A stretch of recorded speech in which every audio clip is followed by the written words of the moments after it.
So you've just gotten into the hobby. Maybe it was an incredible pull for PokeRev that did it, or watching PokeChloe and PokeDean run their UK card shop that honestly looks better than any candy store that I've ever seen as a kid. Whatever the reason, you're excited to jump in. But let's be honest, the Pokemon world in general right now is completely overwhelming. More people are getting into the hobby than ever before, which is awesome for the hobby itself. But it does mean that prices for things are a little high right now, and there doesn't seem to be a clear entry point. That, and you might not know the difference between a full art and an illustration rare, or an illustration rare and a special illustration rare.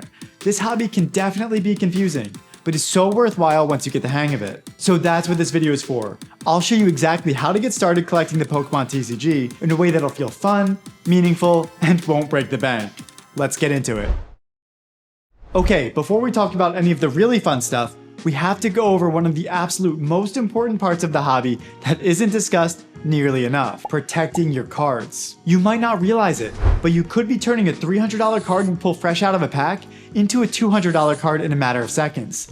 Especially in Pokemon, the condition of your cards is super important, and it's so easy to damage them without even knowing it. Oh, but Mr. Corner, I put all of my cards straight into a sleeve. See these nifty ones that come with an ETB? My cards are protected. I'm sorry, Mr. Collector, but that's just not true. If you're not careful, even the act of sleeving could be dangerous to your precious cardboard. That's why, first and foremost, I recommend that everyone wanting to get into the hobby starts with two things: penny sleeves and top loaders. You can easily find these super affordably on Amazon or at your local card shop.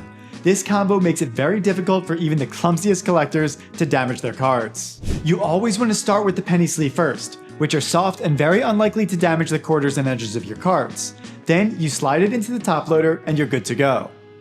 And if you do want to use traditional sleeves to show off in your binder, that's fine too. But I would first practice sleeving with lower value cards until you're sure you can do it without nicking any edges. Personally, for anything that's high value, I always use what's called a perfect fit sleeve before using a traditional sleeve. By putting this on first, you not only protect your card from the outer sleeve itself, you're also protecting the top of the card from any dust or dirt that could get in if there was only a single sleeve. This is my preferred method for storing cards in a binder. As a final note, never store cards in a top loader raw, and never store cards in a binder raw. You're just asking for them to get damaged. Now moving on to a much more fun topic: the Pokemon TCG product lineup. Or at least it's usually more fun when you can actually find it on store shelves. But that time will come again, and here's what you need to know. Probably the most popular product the Pokemon Company has to offer is called an ETB, or Elite Trainer Box. Here's an example of one from Surging Sparks. These are a fantastic place to start for new collectors, for a few reasons. First, in addition to coming with 9 booster packs, they also come with a booklet that describes the new card designs and mechanics in the set. And more importantly, it has a complete set list of everything that you have a chance of pulling. You'll also get a pack of sleeves and a really solid box and dividers for storing your less valuable cards. And there's a set of dice and some energy cards if you're one of those crazy people that wants to actually play the game also, which I highly recommend, by the way. It's super affordable to get meta decks, and the game itself is really fun. But best of all, as long as it was released over the last few years, every ETB will come with a standard illustration rare promo.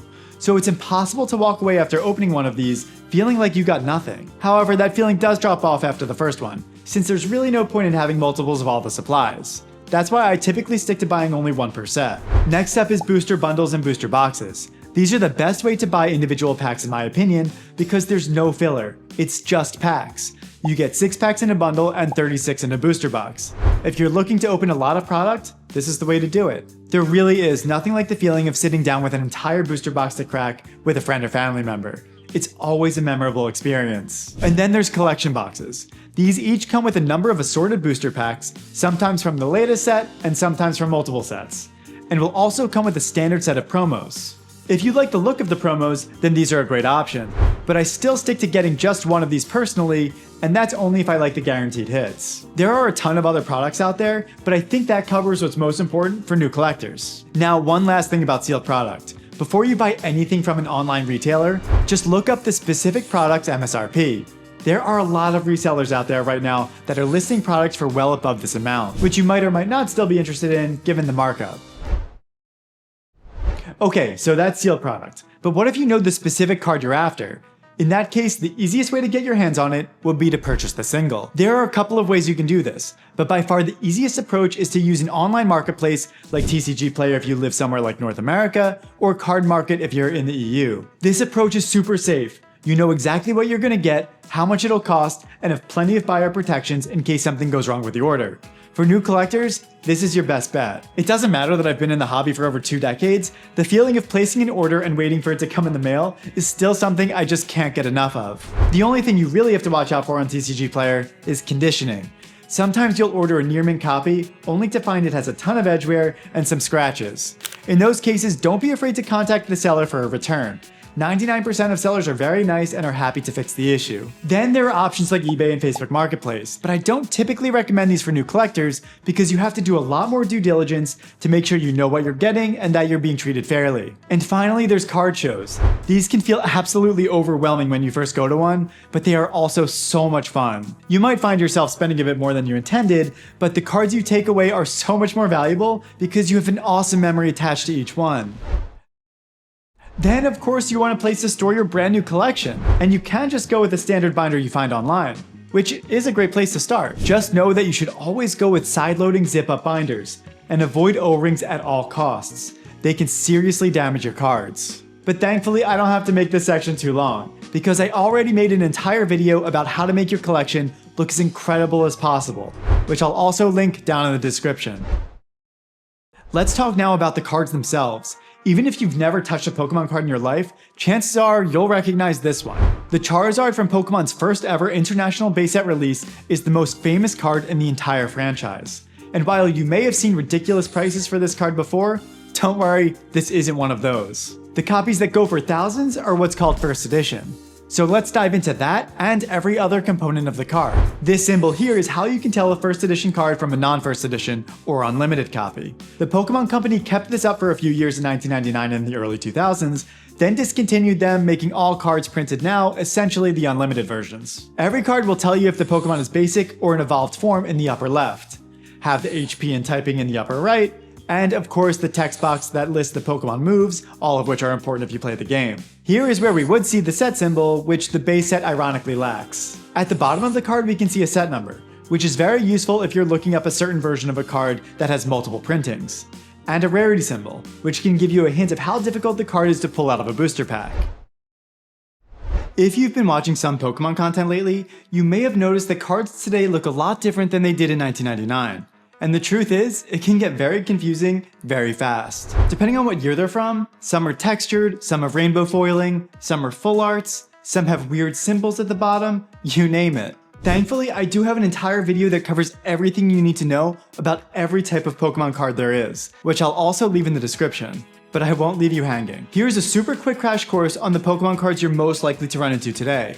The ones from what's called the Scarlet and Violet era, which were printed from January 2023 through to the present. You'll easily be able to tell if they're Scarlet and Violet because they'll have a dark gray border instead of yellow, which were discontinued a few years ago. All of these cards live in a pretty straightforward rarity system, which once again you can see by the small symbol at the bottom left-hand corner of the card. There's a circle for common, a diamond for uncommon, a black star for rare, 2 black stars for double rares, or EX Pokemon, a gold star for illustration rares, 2 white stars for ultra rares, also called full arts, 2 gold stars for special illustration rares, and 3 gold stars for hyper rares, also called gold rares. Out of all of these, the most expensive and sought after ones tend to be the special illustration rares.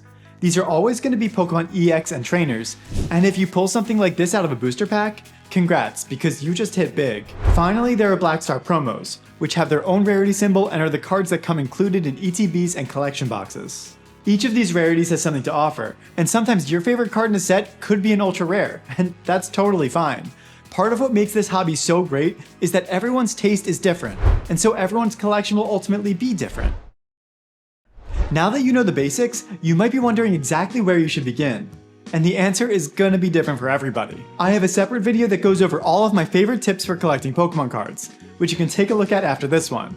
But I do think the advice is slightly different for people that are brand new to the hobby. For example, in that video, I suggest viewers avoid the shotgun approach, where they buy a little of everything without a well-defined plan. But that's actually the exact opposite advice I would give to someone just starting out. Because realistically, you don't know what you like yet. So you might as well try out as many different options as you can so you can narrow down your favorites later. So by all means, watch some YouTube videos of people's collections and see what interests you. Then maybe pick up a card or two yourself to see how it feels to actually hold it in person. That's really going to be the only way to find out what you're into. Just be a little bit careful not to fall into the hype cycle of buying the most expensive cards that everyone else is after. These are clearly amazing cards, but they're very expensive and I generally wouldn't recommend them until you're fairly certain they'd make it into your final collection. And to make this even easier, one of my upcoming videos will document my journey of starting a brand new Pokemon card collection in 2025, including all of the cards I decided to buy, how I bought them, and most importantly, how I'm displaying them. So if this sounds interesting to you, subscribe to the channel so you don't miss it. And if you'd like to go even deeper, including access to private Discord chats, mail day videos, pack openings, and more, you can become a channel member. You'll see how I curate my personal collection and help support the channel in the process. That and I'll love you forever. Wait, is that a downside? Okay, now if you've stuck with me through all of that, here's some quick bullet point advice that will make your collecting experience so much more fun. First, try not to chase a single card you're after by opening sealed product.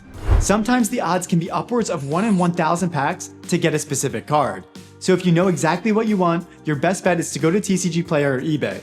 Unless of course you have the budget for it, then by all means go for it. Second, and I mentioned this a little bit earlier, but I think it bears repeating, don't fall for FOMO. The Pokemon Company is really good at what they do, so the latest set will always feel like it's an absolute can't miss experience. But just know that there will always be another can't miss experience right around the corner. Third, if you can, wait a few months after a set's released to buy the singles. That's usually when they're the cheapest. Right when a set comes out, people are super excited, and some may even be speculating on a few cards to go up in value, so it's usually nice to be able to avoid all of that nonsense. Fourth, before you buy your first card, start a budget. This hobby can get out of hand super quickly, and if you're not careful, you might end up spending a lot more than you planned. I have a free budget tracker Google Sheets template in the description below, as well as a paid version with tons of extra features and cool charts if you want to support the channel. My wife even said she'd leave me for anyone that bought the paid version, and honestly, I wouldn't blame her. Huh? Fifth, understand that the Pokemon market works in cycles, so if things feel out of reach right now, just give it time. I promise things will return back to normal soon. I even made a video about that too. Okay, now for anyone that stuck with me through the end of the video, here's my favorite piece of advice for anyone looking to get into the hobby. Collecting alone is an awesome experience, but in my opinion, this hobby is so much better when shared with friends or family members. I dragged my wife into the hobby over the course of months. At first, she was super reluctant. Pokemon cards are just another one of those nerd things you do. Leave me out of it. But then, after getting her in front of some PokeRev openings, then PokeChloe and PokeDean shop POVs, she was hooked. Now we love watching videos and collecting together. It's easily 10x the amount of fun I was having in the hobby when I was finally able to share it with someone close to me. So if you are in the position to rope someone else into the hobby, just do it. It might take some time, but it's so worth it. Now, me and my wife can spend that much more quality time together. Well, at least until someone buys that budget tracker, then she's out of here. If you are new to the hobby, you might be feeling like you joined at the absolute worst time. Products are super hard to come by, some single prices are through the roof, and you might even be scared to walk through the Pokemon section at Costco during restock time. But things are only so crazy right now because of how many new people are joining. And before you know it, product will be available on shelves, prices will cool off, and then you will have so many other people to enjoy the hobby with. Also, none of this came out of nowhere. There's actually a very specific reason that people are so hyped about Pokemon right now. And if you want to find out why that is, check out this video next.